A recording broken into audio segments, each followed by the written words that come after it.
Vamos começar esse vídeo, senão esse negócio não sai. Já tem tanto tempo que eu não gravo. O canal já sai fora do ar. Tô na correria aí, um monte de coisa nova acontecendo aí, faz tempo que eu não gravo. Bom, pessoal, o que eu fiz aqui? Tentar resumir aí para você que acabou de abrir o vídeo aí. Eu coloquei um vídeo há mais de um ano atrás aí da viagem que eu e a Stephanie fizemos para o Chile. A gente foi de carro. E aí muitas pessoas começaram a fazer uma série de perguntas e tal, que normalmente eu respondia lá por mensagem. Só que na correria do dia a dia eu acabei parando de responder, e aí eu fiquei de fazer um vídeo e tal para falar como que foi essa experiência, detalhar e tentar responder um pouco mais essas perguntas aí. Porque eu vi que muitas vezes as pessoas perguntam a mesma coisa ali no histórico, né? Eu falei, pô, vou fazer um vídeo e tentar ajudar o pessoal aí que tá pensando em fazer a viagem para ver se fica um pouquinho mais claro aí, né? Algumas questões que o pessoal levanta. E aí eu listei as principais perguntas e agora nesse vídeo eu vou tentar responder elas e, o que não ficar claro aí para alguém que está assistindo e tal, quiser perguntar aí algum detalhe a mais sobre algum ponto que eu falei, vai nos comentários que eu vou dando uma olhada, sempre eu respondo pelo celular e tal. Então, o que tiver de curiosidade, pergunta aí que não tem erro não. Ainda eu vou falar bastante coisa, eu imagino que grande parte das dúvidas aí que o pessoal tem, agora nesse vídeo eu vou responder. Mas vamos lá, quer ver? Eu vou começar a primeira coisa aqui, ó, já fazendo um resumo, que é a pergunta número 1, custo dessa viagem. Quanto foi que a gente gastou e quantos dias a gente ficou viajando? Primeira coisa, para vocês distribuírem aí o valor para ter uma média, a gente ficou 18 dias fora, tá? Desde a hora que saiu daqui de São Paulo até a hora que voltou para São Paulo deu 18 dias, certo? O custo total dessa viagem deu R$ 9.900, mas coloca aí, vai, R$ 10.000. Só que tem um ponto muito importante que eu já quero deixar claro: a gente não reservou nada antecipado. Não foi dizer que eu, antes de chegar em Foz, liguei para uma pousada, reservei, antes de chegar lá em São Pedro do Atacama, reservamos, né, alguma coisa. Não teve nada reservado antecipado. Esse é um ponto importante porque eu acredito que quem for fazer essa viagem, reservar tudo antes, consegue economizar um dinheiro bom aí, tá, pessoal? Mas na média, aí a gente vai falando das pousadas e tal, mas na média essa viagem aí ficou em R$ 10.000. R$ 10.000 você consegue ir e voltar tranquilo, duas pessoas, curtir bastante, fazer bastante coisas, passeios e tal, de boa, tranquilo, desde essa parte de seguro obrigatório que teve que pagar, combustível, hospedagem, comida e até as besteiras assim, passeio e tal já está incluso nesse valor. Então, se for duas pessoas para ficar nessa média de 18 a 20 dias, R$ 10.000 dá tranquilo. Se você ainda fizer a reserva antecipada e for aquela pessoa que pensa duas, três vezes antes de gastar com alguma besteira, você consegue aí fazer tranquilo. Com R$ 7.000 dá para fazer essa viagem. Fazendo um resumo aí, ó, com hospedagem deu R$ 4.800. Combustível, 2.100. E alimentação e mais algumas besteiras, R$ 3.100, tá? Agora eu vou entrar na parte do roteiro, que é a pergunta número 2, aí que o pessoal costuma sempre mandar nos comentários aí perguntando: qual roteiro vocês fizeram, tem como compartilhar e tal. Fui falando de cada cidade, cada local que a gente passou e detalhando o tempo que a gente ficou, tá? Só para vocês terem uma noção, se quiser colocar no Google aí para você ter uma base, mas todo esse roteiro que a gente fez foi priorizando nunca dirigir à noite e nunca dirigir mais do que 12 horas, para justamente evitar, saiu lá amanhecendo o dia, ficar na estrada o máximo possível no período da manhã, anoitecer já chegar no local onde a gente queria ficar, tá? Então, o primeiro local, São Paulo, Foz, certo? Em Foz do Iguaçu a gente ficou 2 dias, tá? Depois de Foz fomos para Chaco, na Argentina, ficamos um dia. De Chaco, na Argentina, a gente foi até Salta, ficamos mais um dia. Depois de Salta, ela já está ali praticamente na divisa com o Chile, tá? Aí a gente já chegou em São Pedro do Atacama. São Pedro a gente ficou 3 dias. Depois de São Pedro fomos para Antofagasta, no Chile. La Serena, ficamos no Antofagasta e La Serena, a gente ficou um dia só, que a nossa ideia é ir para Santiago. E aí eu queria conhecer o litoral e tal, fui até Antofagasta. Esse caminho aqui você poderia pular, tá? Quem quisesse ir de São Pedro para Santiago. Que a gente quis fazer um caminho beirando o litoral do Chile, tá? Então, de Antofagasta a gente foi para La Serena, ficamos um dia em La Serena. La Serena fomos para Santiago, aí Santiago ficamos 2 dias. De Santiago, a gente começa a voltar. Aí de Santiago paramos em Mendonça, na Argentina, ficamos em Mendonça um dia. De Mendonça fomos para Rio Quarto, ficamos um dia. De Rio Quarto chegamos em Buenos Aires. Aí ficamos 2 dias em Buenos Aires. De Buenos Aires, aí já começa a vir subindo para o Brasil, tá? A gente parou em Colón, ficamos um dia. Colón já está bem mais próximo ali do Brasil. Foi onde a gente entrou pelo sul, ali por Santa Maria. Ficamos um dia em Santa Maria. De Santa Maria fomos até Canela, ficamos mais um dia. Canela tá ali do lado de Gramado, tá? Canela a gente subiu mais, chegamos em Florianópolis, que ficamos mais um dia também. Aí de Floripa a São Paulo. No total da viagem deu 140 horas dirigindo, tá, pessoal? E com essa meta de nunca dirigir à noite, certo? Somente dirigindo de manhã, tá? Vamos falar agora, total de km rodado. Deu 10.200 km, tá, pessoal? Agora falando sobre o carro, que tem bastante pergunta também sobre o carro. Algumas pessoas falam, é um Up, qual é o seu carro? É um Gol? Não, na real é um Fox, tá? Nessa época eu tava com Fox. Ele é 2015, 16, é aquela versão MSI 1.6, aquele câmbio de 6 marchas. Eu não sei se foi pelo fato do câmbio ser de 6 marchas e tudo mais, mas quando eu peguei esse carro, a proposta era justamente a economia dele. Então esse carro fez uma média de 17 km por litro, que também bastante gente me perguntou qual a média que o carro fazia e tal. Então ele fez uma média de 17 por litro. É um carro relativamente econômico, né? Mas uma coisa que contou muito foi a questão do combustível, que tanto na Argentina quanto no Chile, você percebia até no cheiro da gasolina, que era uma gasolina bem mais pura e tal. E aí já entra para outra pergunta que o pessoal fez, que era justamente sobre o combustível, se eu senti diferença. De fato, senti diferença, o carro rendeu muito mais, o combustível tem muito mais qualidade, tá? O preço não é nenhum preço como você vê no Paraguai ou no Uruguai, que é um combustível bem mais barato. A média na Argentina, isso até é um fato curioso, tá? Na Argentina, eles não chamam de gasolina, você vai ver nas placas como nafta. Até foi um caso que eu achei estranho, né? Que eu já ia procurando lá alguma coisa relacionada à gasolina e tal, né? Mas na real é nafta. A normal, tá? Eu nunca abasteci com pódio ou coisa assim. A normal ficou na média, dando uma olhada lá nos cupomzinhos, de 3,30, tá? Já convertendo para reais, tá? Ficou 3,30 a média do litro na Argentina. No Chile já subia um pouquinho. Já no Chile já muda a nomenclatura, você já não vê mais como nafta. Em alguns lugares você nem via o escrito gasolina. Você via só o número 93 e 95. No Chile, a gasolina ficava na média aí de 3,92. Subiu um pouquinho já no Chile. Pessoal, tô falando de números, não sei se viu a data do meu vídeo, mas era de 2017, tá? Querendo ou não, já se passaram aí 1 ano e pouco desde que eu fiz essa viagem.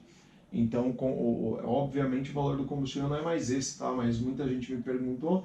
É legal dar uma pesquisada na internet, talvez não oscila tanto quanto aqui no Brasil, tá? Agora falando sobre documentação, bastante gente tinha dúvida, assim como eu, procurei bastante sobre essa questão de documentação. Já vou falar sobre a primeira questão, habilitação, pessoal. Não é necessário tirar a PID. Eu tirei aquela PID, que é a permissão internacional para dirigir, e não usei para nada. Aí no Mercosul, a nossa habilitação ela já é válida. Então você não precisa ter a PID. Você mostra a sua CNH e seu RG, sempre leva o RG. Assim, ainda mais importante que a habilitação é seu RG. Leva a habilitação, o RG e o documento do carro. Falando já sobre o carro, essa questão é muito importante, tá?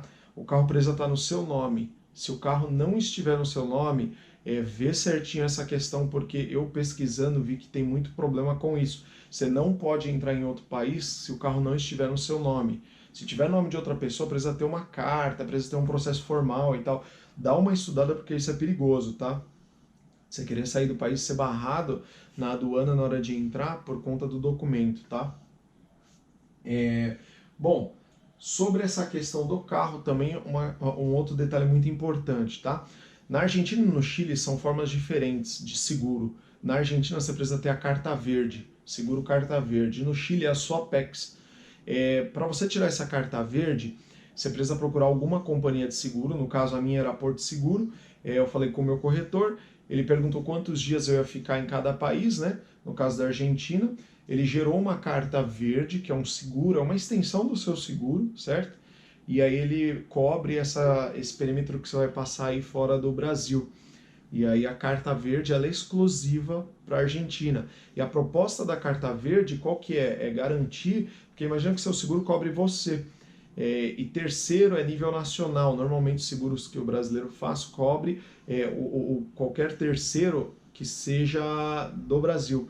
Já no caso da carta verde, você faz um seguro contra terceiros. Esse seguro vai cobrir um argentino, um carro argentino que você bater, ou qualquer acidente que você se envolver lá fora.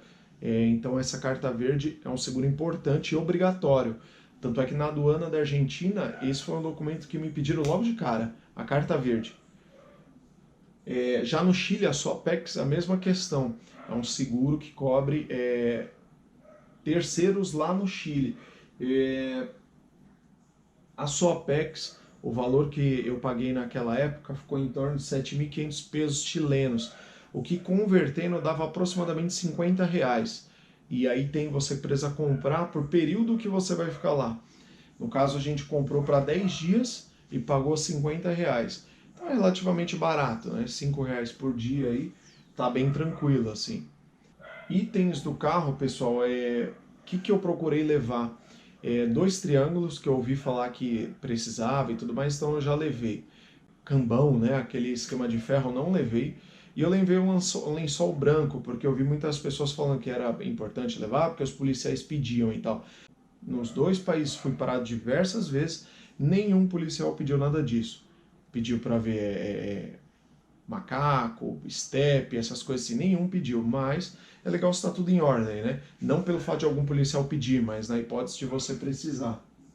Agora entrando nesse detalhe da hospedagem, eu não vou falar cada local quanto foi o custo, porque foi uma lista aí de põe praticamente 15 lugares diferentes que a gente ficou, mas a gente procurou estabelecer uma meta assim. A gente procurou estabelecer uma meta onde a gente não iria pagar mais do que R$ 300, certo? E sempre a prioridade era ter um mínimo de conforto, né? E que tivesse café da manhã. Então o custo médio das hospedagens ficou em torno de R$ 250 o casal com café da manhã. Café da manhã que eles chamam de desayuno, né? Qualidade dos hotéis. Pessoal, levando em consideração esse valor, que a gente não ficou em nenhum hotel que fosse super luxuoso, mas também não ficou em nenhum hotel que fosse, como eu posso dizer, algum hotel que fosse simples demais. Os mais simples que a gente ficou foi em São Pedro do Atacama. Lá, por ser um lugar que é desértico e tudo mais, não é muito comum você ver locais luxuosos. E se você achar, é muito provável que você vai pagar para mais de R$ 500. Então, bom, dependendo da condição que a gente tiver bem no vídeo, mas não acho que é necessário, até porque você está indo numa viagem para conhecer o lugar, não para ficar dentro do hotel.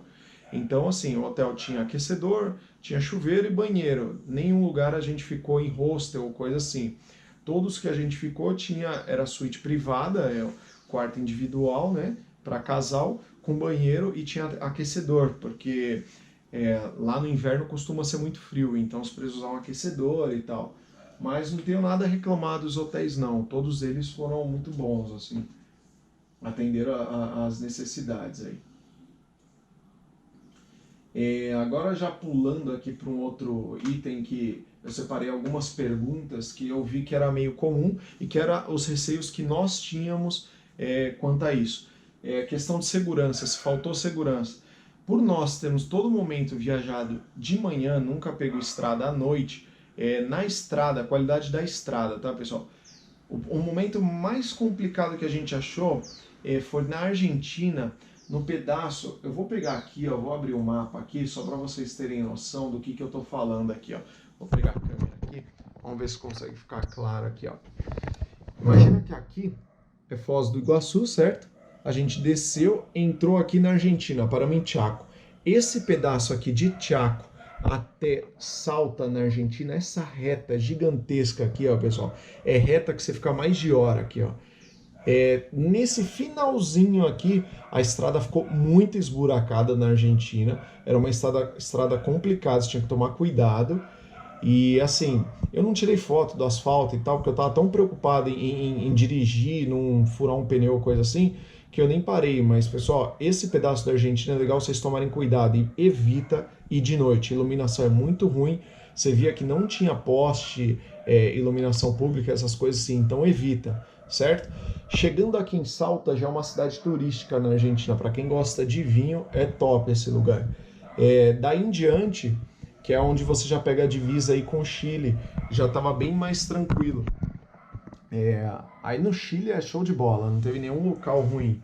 Só São Pedro do Atacama mesmo, que por ser deserto lá não dava também para esperar muita coisa. Mas foi tranquilo também lá, não tinha nenhum lugar que foi perigoso, ou até mesmo o pneu do carro não furou nenhuma vez, graças a Deus. Não teve nenhum incidente também com o carro.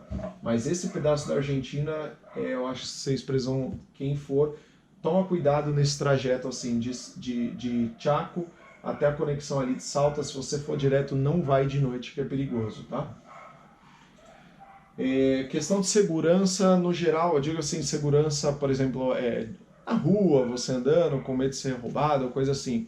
Foi super tranquilo, tanto no Chile quanto na Argentina, mas novamente, a gente no Chile, em momento algum, ficou andando na rua de noite, de madrugada, ou coisa assim.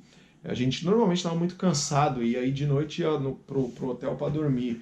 Então era sempre assim, evitava sair de noite. De noite o máximo que fazia era sair para jantar, comer alguma coisa e era próximo ali, não ficava caminhando muito ou rodando com o carro de noite. Nenhuma vez a gente foi preso aí para algum lugar comer com o carro.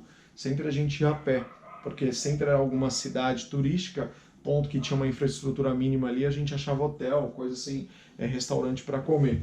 Então foi bem tranquilo. Assim, segurança não tenho o que falar. Até um ponto importante assim, que eu vi muitos comentários: ah, policial argentino é corrupto.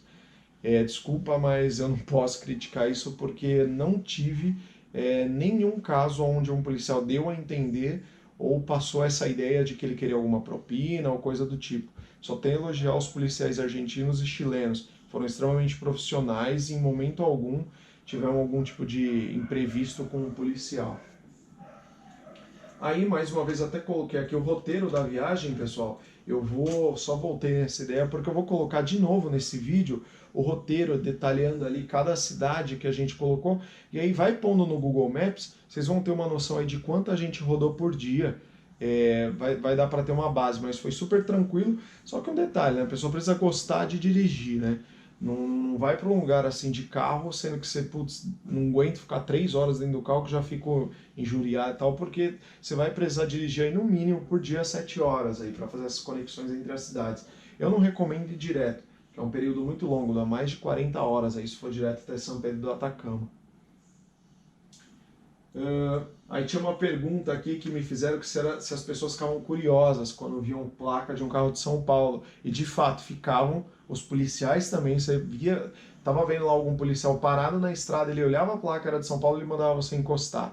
Até um ponto curioso, nós fomos parados 35 vezes. Eu fui anotando cada vez que a gente foi parado, fomos 35 vezes parado. E aí o policial batia o olho na placa, já via que era de São Paulo, do Brasil, né? E aí as perguntas eram muito simples, assim, eles perguntavam de onde a gente estava vindo e para onde a gente estava indo, ponto. Eu não falo muito bem espanhol, arrasto um pouco, né? E aí, assim, você compreendia e você pega um pouco a malícia, né? Você já sabe que normalmente os policiais vão perguntar. Eu já sempre deixava numa pastinha do meu lado documento do carro, cópia até do RG, coisa assim, para se perdesse. Tinha em mais de um lugar lá uma cópia, no mínimo, né? Para algum imprevisto. Mas foi um ou dois casos que um policial parou e pediu documento. E aí esse caso eu lembro muito bem que foi no Chile, que o policial foi bem rigoroso quanto à documentação, e ele mesmo falou para mim que eu não precisava estar com a PID. Ele falou, guarda isso, nem mostra para policial que não é necessário, só sua CNH e o RG é o suficiente.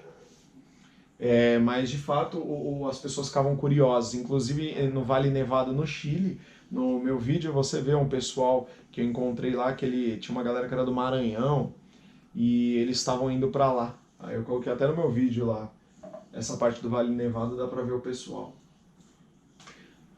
Outra pergunta, tivemos que adaptar o veículo? Eu não fui patrocinado pela Volkswagen, até procurei alguns tipos de apoio aí, mas não teve nada disso. Mas só tenho a elogiar o Fox, foi um carro que não teve problema nenhum, em nenhum momento, não tive que fazer nada, nenhuma manutenção. A única coisa que eu fiz foi, antes de ir, uma revisão geral no carro. Troquei óleo, troquei os fluidos de freio, dei uma geral nele, pastilha, vi está tudo ok, freio. Deixei tudo redondinho e levei reserva a lâmpada do farol, que eu fiquei com medo de queimar. Mas não tivemos que fazer nenhuma adaptação. Até uma curiosidade, no Geyser del Tátil, que é um lugar lá em São Pedro da Atacama, que é muito alto, a temperatura lá ficou menos 5 graus. No painel do Fox ele marcava a temperatura e lá começou a apitar um alarme de congelamento. Só que ali ele dava um aviso e aí eu fui andando, porque eu ainda pensei, pô, vou andar, se eu sentir o carro um pouco estranho eu paro, porque ficou negativa a temperatura, mas depois eu fui entender melhor e na real para aquilo congelar o fluido de arrefecimento do carro, ele já é pronto para temperaturas muito baixas. Então, menos 5 ainda não estava nem perto de congelar ele, até porque o motor do carro está muito quente. E aí acaba que aquecendo esse fluido. Mas não tivemos que fazer nenhuma adaptação, nada. Só que também não entramos no barro, coisa assim com o carro, né? A gente foi aonde você normalmente iria aqui em São Paulo, no Rio de Janeiro, em alguma praia assim, né? No máximo. Não aconteceu nenhum imprevisto de atolar o carro, nem nada assim. Qualidade da estrada, como eu disse, só toma cuidado aquele trajeto da Argentina, que foi um pouquinho complicado, as demais estradas show de bola, inclusive no Chile, isso foi um ponto que, putz, a gente ficou admirado, é que no Chile, eu não lembro a distância, mas tem uma distância, não pode ser coisa de 50 quilômetros que você roda, tem pontos de parada, onde tem toda a infraestrutura para você tomar um banho, você sentar numa espécie de um... Tem cadeira, mesinha, essas coisas assim para você poder fazer algum tipo de refeição e você não paga nada. Os banheiros super limpos, os bancos, assentos tudo limpinho. Meu, show de bola. O Brasil podia usar um pouco, aprender com um pouco disso, dessa cultura chilena, que é muito legal ter essa infraestrutura, uma vez que você paga um custo, né, de PVA e tudo mais, tem pedágio nas vias, mas não tem nada desse tipo. Você teria que parar num posto de gasolina para poder usar um banheiro. Já no Chile é bem diferente, inclusive o banheiro com água quente, para você poder tomar banho. Bom, e aí a última questão aqui que eu coloquei, que mais uma vez, momento algum, a gente dirigiu à noite, tá, pessoal? Eu não queria deixar esse vídeo tão longo, o da viagem teve aproximadamente 37 minutos, achei que ficou muito chato, assim, de você ficar 37 minutos assistindo o vídeo, apesar do conteúdo ser muito legal, mas vídeo comprido normalmente é chato de ver. Eu vou tentar, com esse agora, resumir o máximo, né? Tentei fazer ele bem curto para as pessoas que me perguntaram, que tem essa dúvida, poder eliminar aí qualquer hipótese, aí, qualquer dúvida que tem. Mas pode me perguntar aí, aproveita aí se quiser ver fotos da viagem no meu Instagram, eu coloco aqui no link, tem também várias fotos, eu deixo ele como perfil público lá. Qualquer coisa, quem quiser dar uma curiosidade lá, tiver curiosidade, dá uma acessada lá e vê as fotos, beleza? Ainda assim, se ficou com dúvida, pode me perguntar, certo? Que eu respondo aí nos comentários. Falou, pessoal. Valeu. Até mais.